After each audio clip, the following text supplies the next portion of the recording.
Então, vamos começar falando um pouquinho sobre o filme, enfim, eu vou dar minhas impressões e passar para vocês também. Em primeiro lugar, assim, o que para mim sempre chama muita atenção, eu queria aí perguntar para vocês, principalmente desse ponto de vista mais técnico, assim, da criação da animação. Até conversando com o Peraro esses dias, a gente estava falando dos filmes do Miyazaki, eu falei para ele que os filmes do Miyazaki, para mim, eles me parecem, a forma como eles retratam a natureza, me parece mais real do que a realidade, assim, mais real do que filmes que são live action, né? Como se a maneira como ele filma o vento, a água, o fogo, pelo menos para mim, assim, sempre me parece mais vivo e mais real do que filmes que teoricamente, né, são reais, né, que estão mostrando, foram filmados, enfim, live action, né, filmados de verdade, entre aspas. Eu acho que nesse filme tem muito disso, né. É um filme muito vivo, assim, né, se a gente for ver, ele está sempre em movimento, né, tem muita presença de vento, de água, de fogo. E todo o quadro do filme sempre tem, né, coisinhas voando, coisinhas se mexendo, muito barulho de vento, de natureza, enfim. E me chama muita atenção, assim, como que, não só esse filme, outros filmes do Miyazaki também. Então, acho que vamos começar. Queria saber a impressão de vocês, não sei se foi a primeira vez que vocês assistiram o filme, se vocês gostaram ou não. Mas queria que vocês comentassem, principalmente essa questão da criação da animação, que é uma animação 2D, né? Não é uma animação como a animação da Pixar ou muitas animações da Disney, que é aquela animação 3D que é mais popular, entre aspas, né? Que tem muitos. Quando passa animação no cinema, normalmente são esse tipo de filme, né? Essa animação 2D não é tão comercial assim da gente ver em cinemas e tudo mais. Então, acho que para começar, se vocês quiserem falar um pouquinho sobre a animação, enfim, se vocês gostaram do filme, se vocês gostam desse tipo de animação 2D, enfim, e a impressão geral de vocês. Olá, boa noite. Será que eu gosto? Eu sou apaixonada pelo Estúdio Ghibli, é só o meu estúdio preferido de todos os tempos e, para mim, é o maior de todos os tempos. Esse filme, para mim, foi especialmente emocionante porque um dos assuntos ali está a relação de mãe com filho. Eu sou mãe, então, embora o filme não tenha mostrado de uma maneira extremamente sentimentalista os personagens e suas relações, eles mostraram de uma maneira um pouco mais prática do dia a dia, mas mesmo assim a gente percebe o elo, a ligação entre essas pessoas, né, no dia a dia. E em poucas falas dá para perceber a profundidade da conexão entre essas pessoas, então eu fiquei extremamente emocionada com esse filme. Embora, de certa forma, ele pareça quase experimental em alguns momentos, porque a narrativa se torna levemente desconexa, né? Não é uma narrativa tão direta assim, não entrega tudo de uma vez. Você tem que ir juntando os pedacinhos e talvez conectar as partes, né? Mas aparentemente isso não é obrigatório, porque de certa forma aqueles personagens estão ali fazendo o que eles deveriam estar fazendo e eles não estão ali para nos satisfazer, né? Como geralmente a gente se satisfaz, né? Aquela enxurrada de emoção que são os filmes do Estúdio Ghibli, né? Até os mais longínquos, né? Do pré-Ghibli, que a gente gosta de chamar. Eles têm uma carga emocional muito forte, direta, jogada na sua cara. Mas esse último filme, não. Mas, mesmo assim, ele não perde a emoção, né? E, sim, eu amei o filme.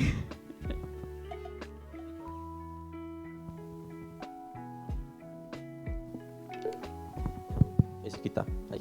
Uma coisa que eu acho bacana que você comentou é que e que, de certa forma, acho que todos os filmes do Miyazaki são um pouco assim, né?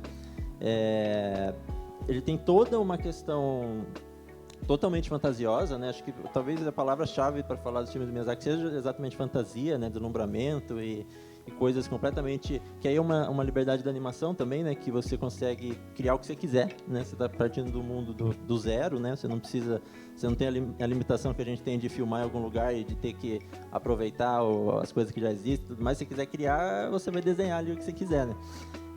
Mas, ao mesmo tempo, todo o universo fantástico, isso em todos os filmes dele, depois a gente pode até falar do Chihiro também, não deixa de ser um comentário sobre a própria realidade, né? Ele, no caso, esse filme, como você falou, né? Essa questão do luto, né? Da perda da mãe. E, de certa forma, toda aquela sequência fantástica no filme, de certa forma, é uma maneira do personagem também aprendendo a lidar com isso, né? E no final ele, enfim, aceitando de certa forma, voltando para a realidade, né? Mas ao mesmo tempo você tem toda essa criação que permite, né? Que é uma coisa que a animação permite, né? De você criar um mundo completamente novo, enfim. Agora eu queria falar com a Raquel. Boa tarde. Eu acho que não só a questão do luto, mas ele é muito sobre a aceitação da morte, eu diria que a aceitação do fim.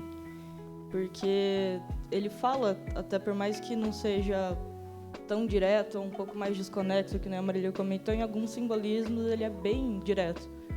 Então a gente vê ali o tio, o avô, né, que quer que o menino assuma o mundo dele, o mundo que ele construiu, mas ao mesmo tempo, tipo, vai deixar o menino preso lá para poder criar o mundo que ele construiu. É meio que bola para frente, esse mundo não tá mais, não serve mais para ele. Vamos aceitar esse fim e vamos pensar num próximo mundo, assim. Vamos pensar no que vem para frente.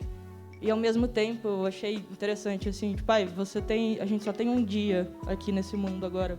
A gente só tem um dia. A gente tem um dia de cada vez, tipo, é meio que isso, assim. E ele começou a fazer esse filme em 2016. Ele foi lançado, né, em 2023, no Brasil em 2024. Mas, e pesquisando sobre o filme, né, eu vi que, a princípio, a ideia dele era fazer um filme mais sobre a relação com o tio-avô, que seria um pouco de uma relação dele com o cofundador do Estúdio Ghibli também, como um mentor, assim, para ele. Ao longo desse processo, em 2018, ele morreu, o cofundador do Estúdio Ghibli. E, nesse processo, ele meio que mudou um pouco o rumo do filme, assim. Parou, talvez, de fazer sentido para ele, não sei. No meio desse processo, a gente teve a pandemia, em 2020. O mundo parou de fazer sentido para todo mundo. Então, eu não sei o quanto tudo que aconteceu enquanto ele produziu o filme afetou o filme, mas, pensando em retrocesso nesse contexto, parece fazer muito sentido. E é comum, muito comum nas obras do Miyazaki, estar tratando sobre a guerra, né? Ele cresceu no pós-guerra e isso, com certeza, deve ter afetado muito ele, assim.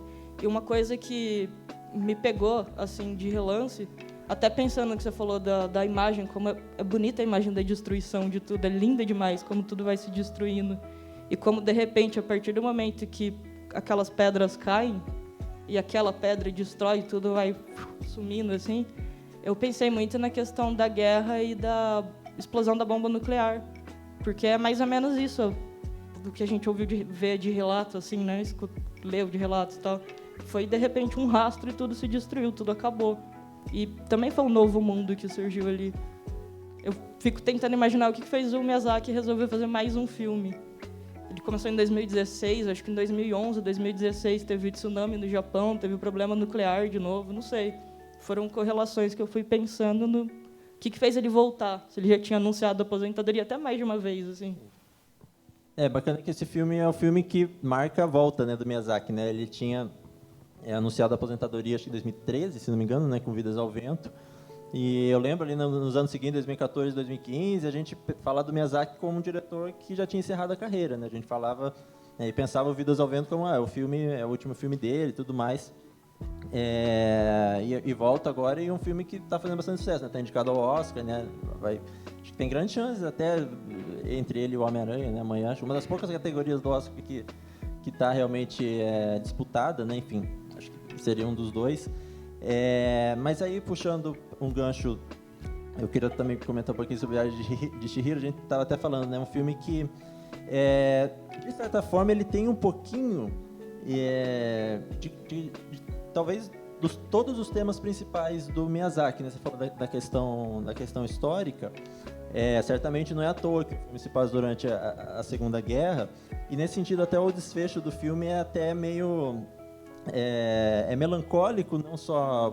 O filme todo é melancólico, né, porque ele está tratando do luto, mas o final, quando ele volta para a realidade, ao contrário talvez do Chihiro, em que você tem um reencontro ali com os pais, nesse caso, justamente para a gente conhecer a história real, a história da Segunda Guerra, se torna ainda mais melancólico, porque ele está voltando para um país que vai ser destruído. Né? Acho que o filme se passa em 43, se não me engano, que eles comentam, né? Acho que então é 43, né? Em 47? Então, assim, tem esse... Acho que a mãe morre em 43, né? Enfim... Então tem, o que eu estava comentando, que ele tem um pouquinho de cada uma dos principais temas do Miyazaki. Tem a questão histórica, tem essa questão da representação da natureza, principalmente do vento, do ar e do vento, da água e do fogo. A terra acho que um pouquinho menos, né? A terra é o elemento que ele menos gosta, parece. Mas tem também, de certa forma. Aí eu queria que você comentasse, Marcelo, assim...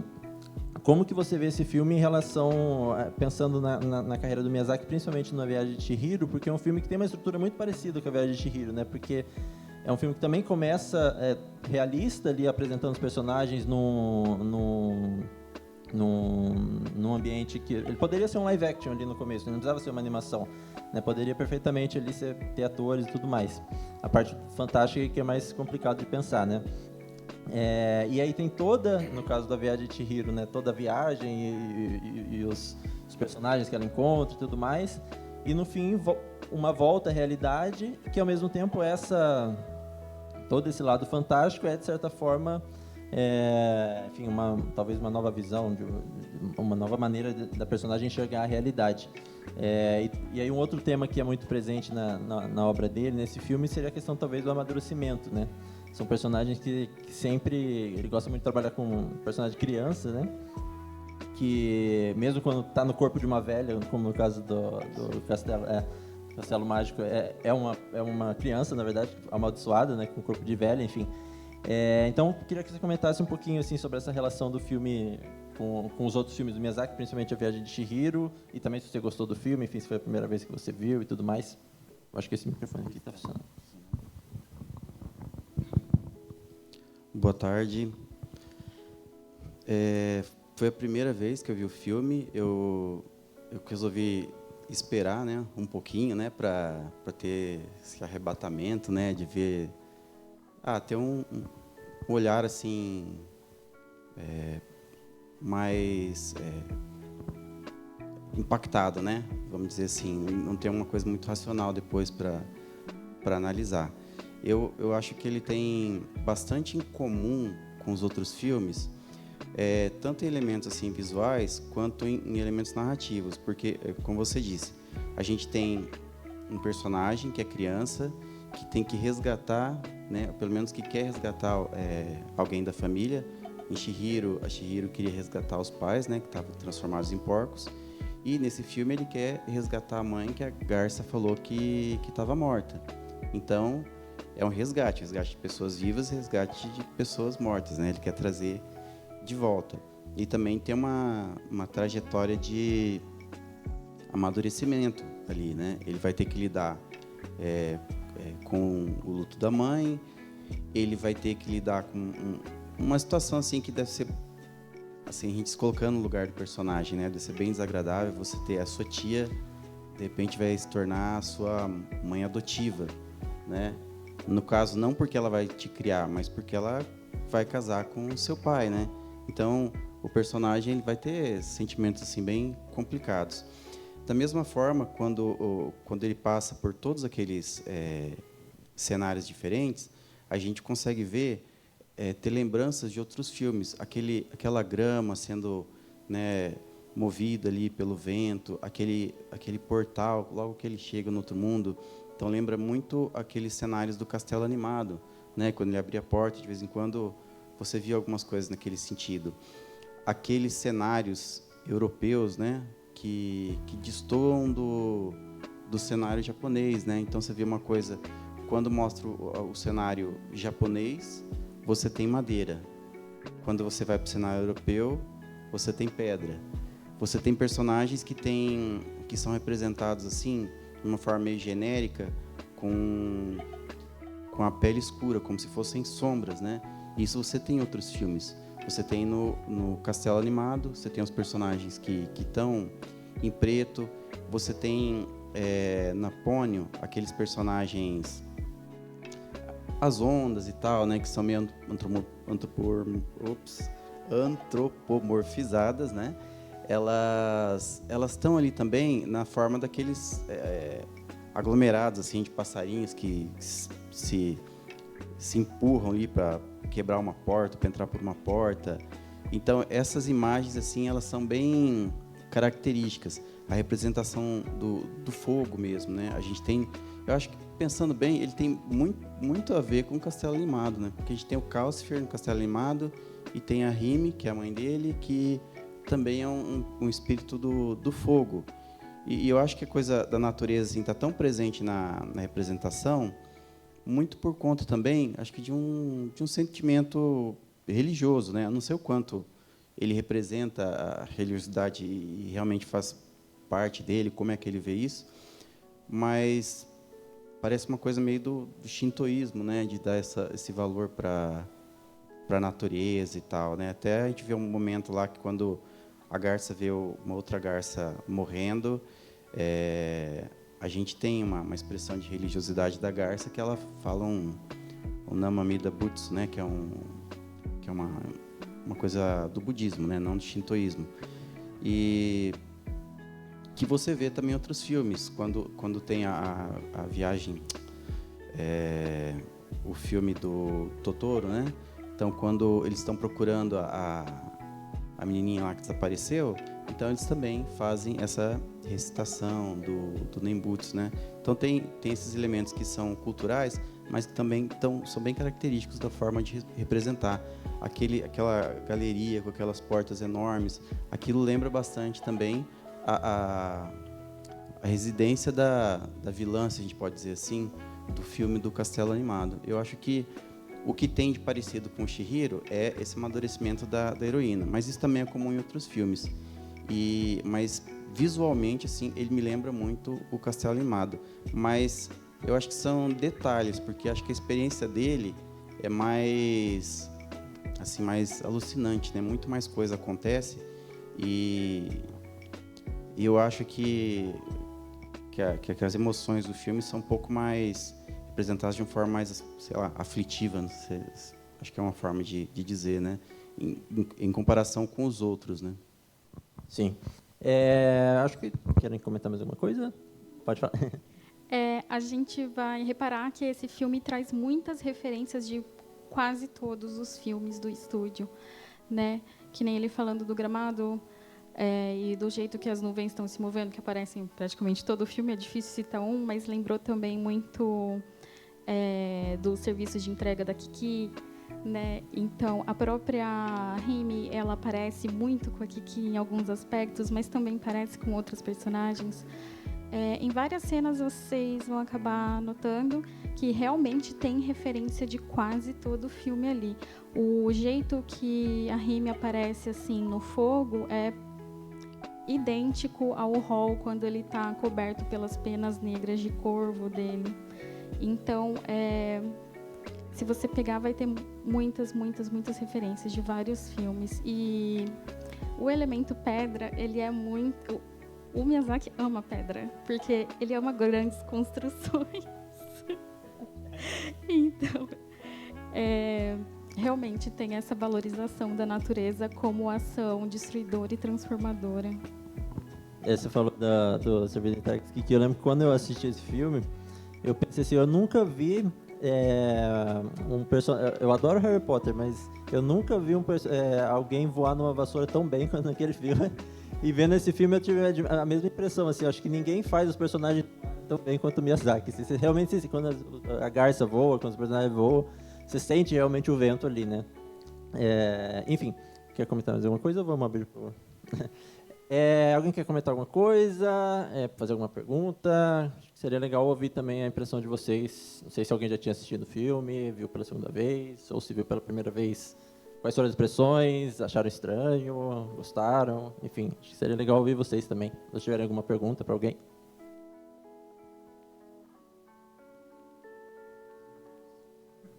Tem que esperar um pouquinho para a pessoa pensar, criar coragem.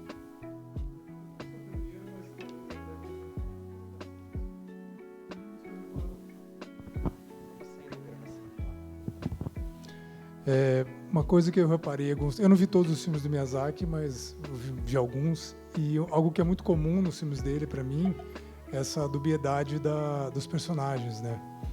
Você nunca sabe se eles são bons ou ruins, assim, né? Não sei, vocês vão fazer, no caso da Garças, que né, é algo bem típico assim dos filmes dele, né? Porque a gente nunca sabe se ele vai levar o herói ou a heroína, né, pro lado bom ou lado ruim.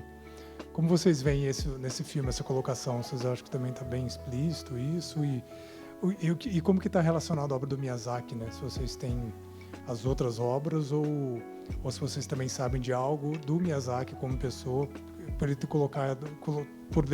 colocado algo assim também, né? Eu acho uma coisa bacana justamente essa dubiedade assim, moral dos personagens, que está até no fato de, se for ver, por exemplo, o pai até tem logo na primeira sequência do filme, na primeira meia hora, tem uma hora que a nova esposa dele comenta, que pena que as pessoas estão morrendo na guerra e tal, e aí o pai fala, mas pelo menos a gente está tendo muito emprego, né? Porque fica claro que ele trabalha numa fábrica, acho que de armamento, alguma coisa assim, né? Durante a Segunda Guerra, enfim, para as forças do eixo, né? Então, assim, não tem, mesmo nesse núcleo familiar ali do personagem principal, não tem essa, né, o que seria, né, o comum, assim, num filme de Hollywood, por exemplo, né, de mostrar os personagens completamente inocentes, né, ali no núcleo familiar. E aí, quando vai para a fantasia, acho que mais ainda, né? Que é uma coisa também que está muito no Chihiro, né? Os personagens, talvez não tanto a Chihiro, mas quase todas as personagens que ela encontra ao longo do filme, você também fica naquela dúvida, né? E aí acho que ele brinca também com uma questão estética, assim, né? De ter alguns personagens bonitinhos, mas que são ameaçadores, que são meio estranhos. E aí também tem personagens que já são estranhos de natureza, enfim. E que acho que talvez isso seja uma das coisas que um certo incômodo assim que o filme, ou estranhamento que o filme causa, porque realmente não é um filme de jornada de herói e vilão, né? De você ter um vilão para ser derrotado, né? Ali o vilão mau que no final vai morrer e vai ficar tudo bem e tudo mais. Não sei o que vocês acham.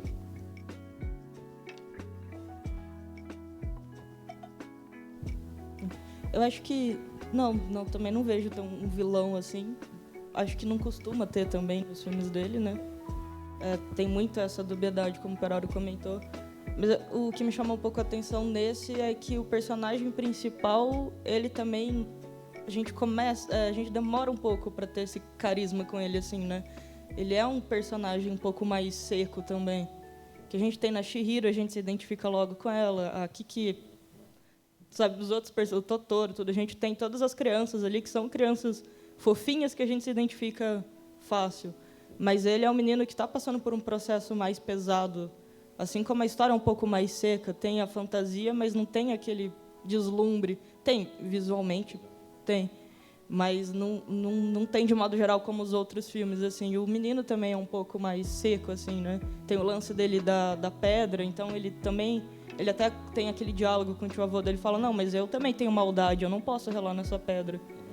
Então, também traz esse lado dúbio do próprio personagem principal. Eu acho que é o personagem mais conflituante, talvez, nesse sentido, do personagem principal, né, do Miyazaki.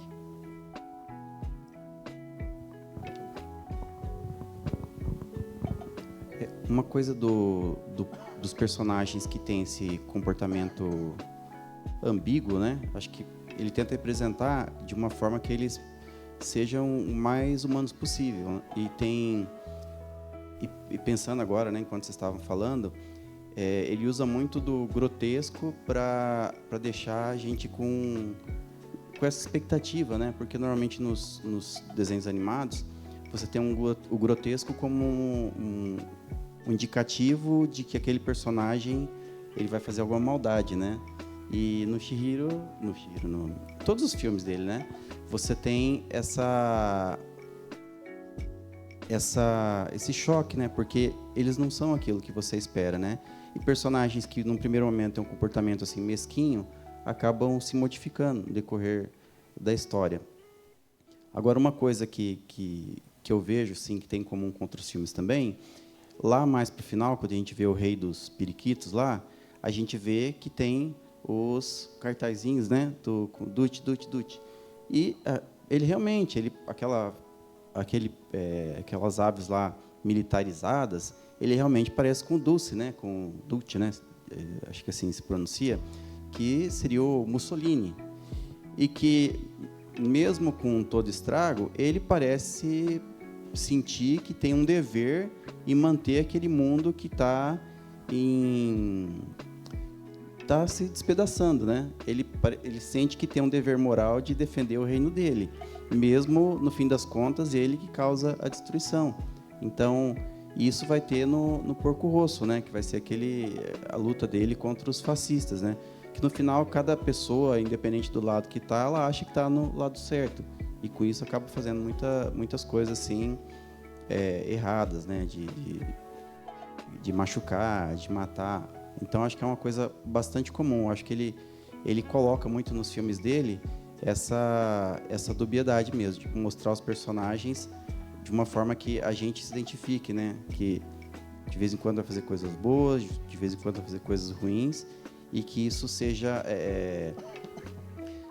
tanto possível para o personagem que é extremamente bonito, que vai ter aquele estereótipo lá de beleza, quanto o personagem grotesco, né? Como a garça.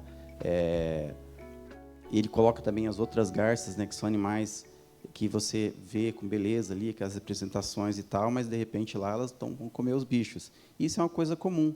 Então, a forma também como uma personagem,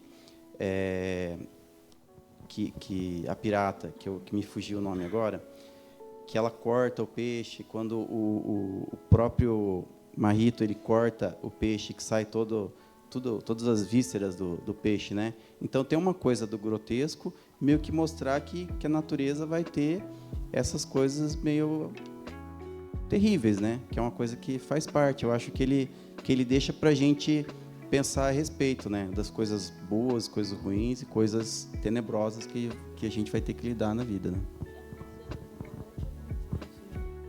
A Princesa Mononoke é muito isso, né? É um filme bem mais agressivo, até nesse sentido também. Que a gente tem lados opostos, né? A princesa, a gente tem a natureza também reagindo. Então a gente também tem a natureza sendo agressiva, de tipo ver morte, animais morrendo, gente morrendo, todo mundo morrendo. Mas é muito mais agressivo nesse sentido, de trazer até a própria natureza tá lá como um agressor e como uma vítima ao mesmo tempo, né? Sim. Mais alguém? Um comentário? Pergunta?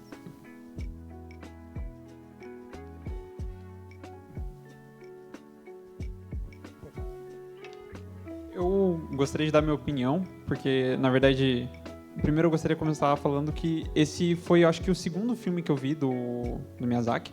Então, eu gostaria também de já dar uma opinião como alguém que não viu todos os filmes dele, então não entende muito de como... Eu sei que a estética dele, os cenários dele são sempre muito bem feitos e muito bonitos, sempre trazem muito bem esses elementos todos. E eu gostaria também de dizer, do meu ponto de vista, eu achei o filme bom, mas ele é bem lento no começo. Eu acho que talvez o outro filme que eu vi dele era A Viagem de Chihiro. Eu acredito que ele deva seguir um padrão nisso, de começar, pelo menos nesse filme, eu achei que ele entregou muito poucos pontos no começo. Ele vai jogando algumas coisas para você entender, mas ele nunca entrega nada. Tem muitas coisas, no caso, ele vai entregando mais pro final da história, né, no decorrer. Mas na segunda parte, eu acho que ele dá uma animada e entrega tudo de uma vez, sabe? Na primeira parte é tudo bem picotado e bem entregado aos poucos, até você ir entendendo. Eu achei que tiveram alguns pontos que ele deixou em aberto, principalmente o esqueci o nome da mãe dele, a segunda mãe dele, a tia dele.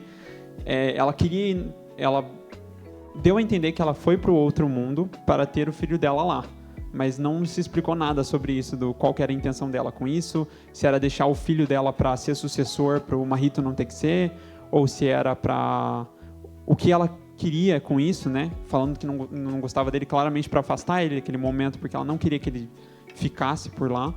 Então, tem toda uma visão que coisas no filme que acabam sendo deixadas soltas, na minha opinião, de tipo, ele mostra aquilo, mas ele não explica tudo. E isso para mim não é exatamente um problema, porque isso acaba não afetando o resto da trama, né? O resto da trama é sempre muito boa. Tem sempre as questões que vocês falaram mesmo, dos conflitos, que... Tipo aqueles bichinhos fofinhos que estavam sendo comidos pelos pelicanos, e todo mundo pensa, meu Deus, que terrível. E daí você vê o pelicano caído, e você entende, e ele falando que ele não tinha outra forma de se alimentar, e como era difícil, você acaba tendo uma certa empatia com os dois lados. Então... eu achei que o filme ele foi bem lento no começo, ele foi entregando mais para a segunda parte, foi dando mais uma animada. E o final dele, no final das contas, é o desenvolvimento do personagem realmente com a relação que ele teve sobre aceitar a tia como uma segunda mãe, né? Como uma mãe para ele, porque no começo da história ele não estava interessado em resgatar ela, somente em resgatar a mãe dele. Mas quando ele viu que, conhecendo principalmente a mãe dele numa versão mais nova, que ele nem sabia que era a mãe dele a princípio, ele acabou simpatizando muito mais com a tia dele e entendendo muito mais dos valores, né, de tudo ali. Então, é isso. Eu achei o filme bem bom. Eu achei a trilha sonora dele muito boa, né? Eu não sei muito da parte de design, de animação, de imagem, mas eu gosto muito dessa parte da trilha sonora. Eu realmente achei muito bem aplicada em muitos momentos. Então, é isso. Bacana. Eu achei, até queria comentar com vocês, né? Você já estava comentando lá no estúdio de som que quando você vai fazer uma animação, a parte sonora do filme é sempre mais trabalhosa, demora mais, porque você tem que criar tudo do zero, né? Porque quando você está no set ali, pelo menos os diálogos ali você vai captar, né? Mesmo que algumas coisas não fiquem bom, precisa regravar e tudo mais, pelo menos a base você tem, né? Mas a animação não, né? Porque a animação, vocês melhor que ninguém sabem, né? Que você pode fazer o que você quiser, mas o som não vai sair ali na imagem, né? Tem que criar do zero. E uma coisa, acho que a gente não comentou, eu falei que o filme é muito vivo, assim, visualmente, mas sonoramente também é um filme muito vivo, né? É um filme que cada ambiente tem o seu som, né? A sua paisagem sonora, né? Não só, claro, a parte da natureza, né? Os passarinhos, essa coisa mais idílica, assim, né? Mas também a parte da ameaça, né? Eu também gostei muito da trilha. Eu não consigo identificar nos créditos se é uma trilha toda original ou se tem... Sempre que tem uma trilha orquestral muito boa, eu sempre fico pensando, será que não é algum compositor clássico que eles fizeram uma releitura, né? Eu não sei se alguém sabe se é original, né? É original, o Joe Hisaishi, né? Sim. Que faz São bem bonitos, né, os temas, trilhas. principalmente aquele tema quando ele vai... Quando que ele acha que é a mãe dele, depois ela vira água. Tem um tema muito bonito ali de violoncelo e violino, né? Um tema meio cutucando assim, né? Enfim. Eu acho que na própria trilha sonora também tem algumas referências dos outros filmes, né? Se você pegar a parte que... eu não lembro. Uma parte que tem água também lembra muito uma trilha do Hall, que é quando o Hall tá fazendo... tá lutando contra a bruxa lá do... Eu esqueci o nome. Uma bruxa que parece boazinha também, no final. Então, quando ele tá lutando com ela, também tem um pedacinho daquela trilha muito parecido nesse filme. E outras, quando ele tá vendo a construção pela primeira vez, tem um quê de quando a gente tá vendo pela primeira vez a construção do Viagem de Chihiro, né? Que não é igual, tá? Mas é só um quê, uma coisa assim que lembra muito todo aquele deslumbre, né? Não é a mesma coisa, mas é muito próximo. E eu queria indicar para ele o meu amigo Totoro, porque eu achei interessante que ele comentou: é um filme que começa lento e que tem pontas soltas. Eu diria que o Miyazaki, a essa altura do campeonato, ele pode fazer o que ele quiser, que a gente vai aceitar. A gente vai falar: que maravilhoso. Mas assiste Meu Amigo Totoro e me diz depois o que é o Totoro. Que é o personagem que a gente fica sem saber se era bom, se era ruim, o que ele queria, o que que ele era, se ele estava ali mesmo, se era sonho das crianças, se não era, o que acontece ali. E todo mundo ama, né? Então, é característico deles mesmo, do estúdio, de fazer coisas assim que, agora eu cansei, adivinha aí.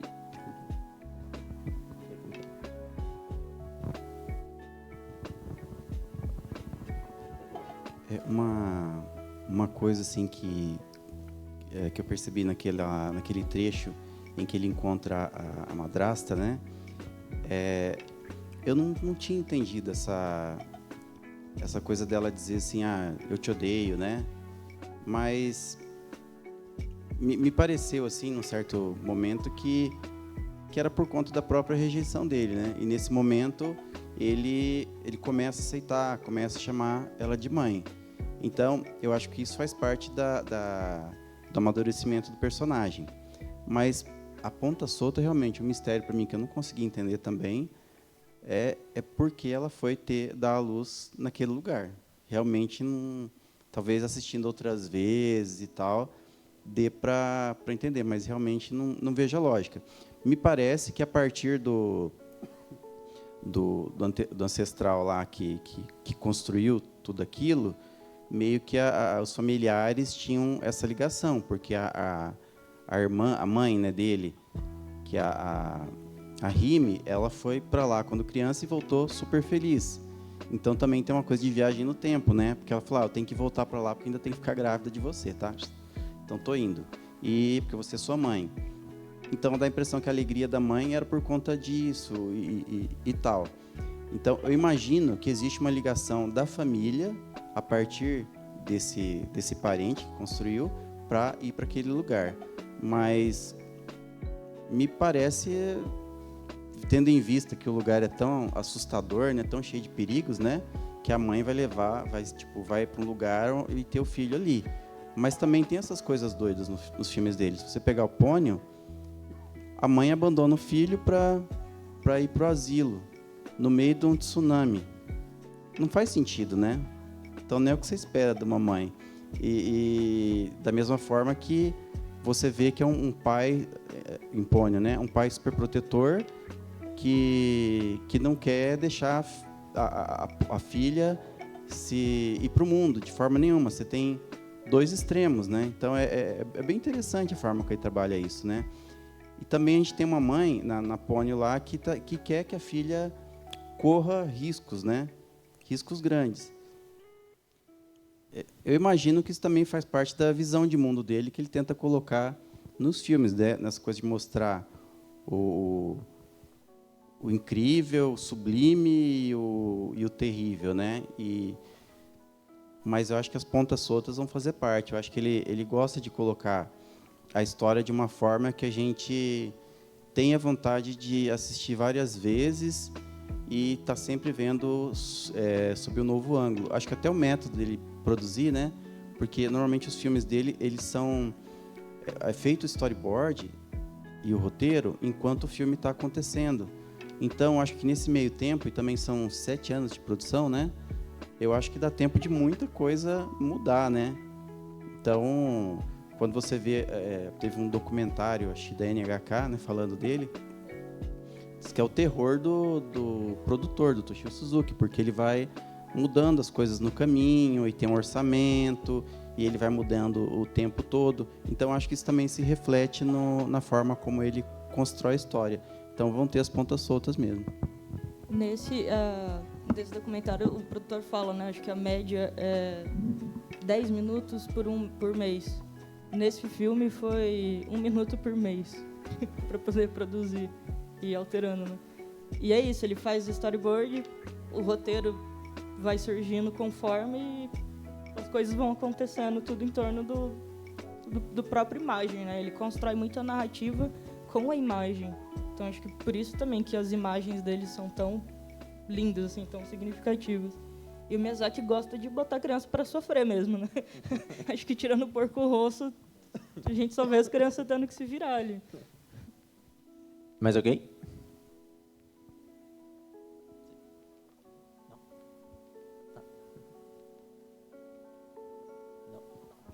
Não? Bom, então acho que é isso, né? Agradecer mais uma vez a presença de todo mundo.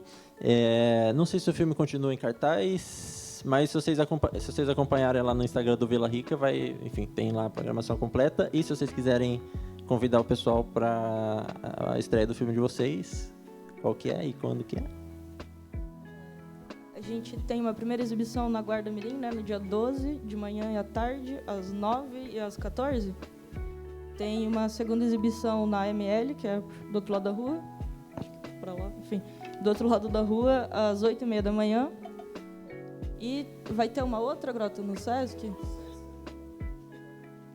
No Sesc Cadeião, a última quarta-feira do mês. Tem horário já ou não? 7 da noite, na última quarta do mês, no Sesc Cadeião. Todos são entrada gratuita. O filme é Chorumelas, é uma animação produzido em Londrina, não é quadro a quadro. Não levou 1 mês por minuto também? Não. Quase. E também não foi dirigida pelo Miyazaki, então assim. Bom, então era isso, pessoal. Agradecer mais uma vez e até a próxima.